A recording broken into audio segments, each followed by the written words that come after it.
ബ്യൂ New York സിറ്റിയിലേക്ക് പോകാനായിട്ട് തയ്യാറെടുക്കുന്നത് ഭാര്യ Linda കാണുന്നുണ്ട്. എന്താ കാരണം പറഞ്ഞത്?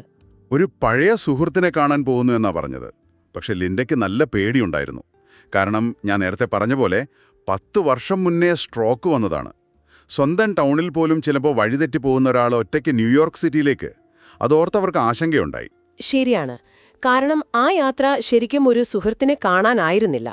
അതൊരു AI ചാറ്റ്ബോട്ടുമായിട്ടുള്ള ഒരു കൂടിക്കാഴ്ചയ്ക്കുള്ള പുറപ്പാടായിരുന്നു.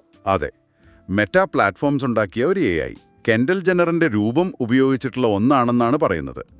ബിഗ് സിസ് ബില്ലി എന്നായിരുന്നു അതിന്റെ പേര്. അതെ, മെറ്റ പറയുന്നത് അത് കെൻഡൽ ജെന്നറുടെ പേഴ്സണാലിറ്റിയല്ല, വെറുതെ രൂപം കൊടുത്തു എന്നൊക്കെയാണ്. എന്തായാലും ഫേസ്ബുക്ക് മെസ്സഞ്ചറിലൂടെയായിരുന്നു സംസാരം. അതങ്ങനെ വളർന്ന് ഒരു തരം പ്രണയത്തിലേക്കെത്തി. അപ്പൊ ആ AI ശരിക്കും ഒരു മനുഷ്യനാണെന്ന് ബ്യൂന് വിശ്വസിപ്പിച്ചു അല്ലേ?